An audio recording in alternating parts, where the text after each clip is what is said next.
Okay, so we're going to continue the discussion about fuel and neuropathy, and more specifically, this is neuropathy and nutrition. So, one of the things that we'll talk about on this one particularly is blood sugar.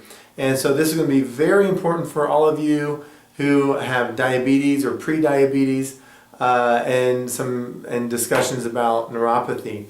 So what's really important is that the neurons or nerve cells absolutely require glucose to operate, and your brain and your nervous system will get fed, even at great expense.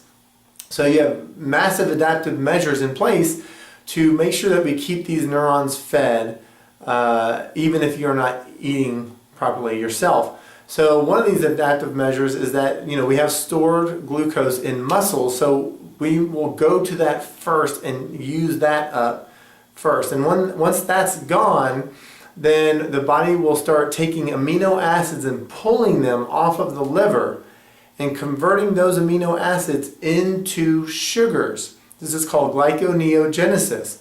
And so this basically ends up injuring the liver over time, but gives the nervous system fuel to operate. Now that's not ideal, but this is one of the adaptive measures your body is equipped with for survival. So, in both of these scenarios, whether it's taking the stored sugars out of the muscle or converting the amino acids into sugars, these leave your body a little more weakened and less able to adapt, especially with the liver, because a lot of your tissue healing happens from the liver, which we'll come back to when we talk about statin drugs like Lipitor and Crestor, those kind of things. So now, okay, what do we do about this? So you can have too high of blood sugar or too low of blood sugar, and both are not good. So there's just a middle range there that's critical for normal nerve function. So, if you have too high or too low, we need to jump on top of that. So what action steps can we do right now? One of the easiest things that I would recommend is a neuropathy metabolic survey that we offer, and it's very, very simple. It's just literally a written survey that you can do in about 5 minutes. If you're interested in that, give my office a call and we will email it to you. 512-306-9800, 512-306-9800. And by doing that survey, I can have a really well-detailed look at how you're shuttling sugars through your body and how you're metabolizing your food for energy, or how you're not. The other thing is this: with too low of blood sugar, this could be very, very simple, which is great.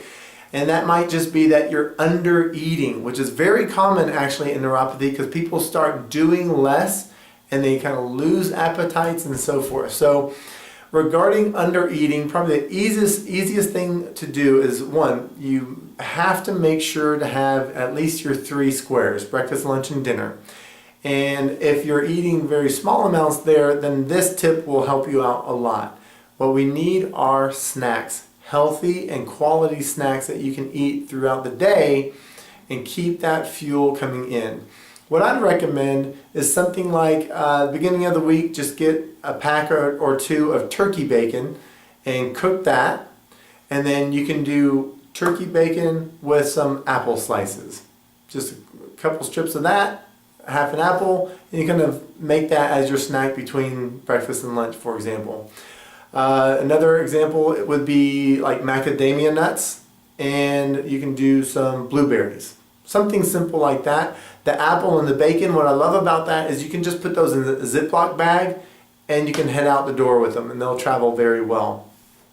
Now, if you tend to be on the other side of the equation where blood sugar is high, one of the things that you could do is, one of the big things is that we're oftentimes loading ourselves up with carbs that are simple carbohydrates that create a big insulin response. So this ends up injuring your insulin receptors. So what we're going to do, instead of just getting rid of snacks for you, is changing the type of snacks. Now this may not turn you on that much, but it can save you big time in the end. So instead of snacking from a box, what we need to do is snack from the outer perimeters of the grocery store. So things like carrots, celery, some nuts, things like that. Whole food snacks, as simple as that sounds, that will go a long, long way. If you find that it's very difficult to give up on the carbs, let us know. I gave you the phone number a second ago. Let me know, because there could be a completely separate issue going on that's taking hold of not just your cravings, but it's actually a response that's taking place on a receptor in the brain, specifically on the right side of the brain.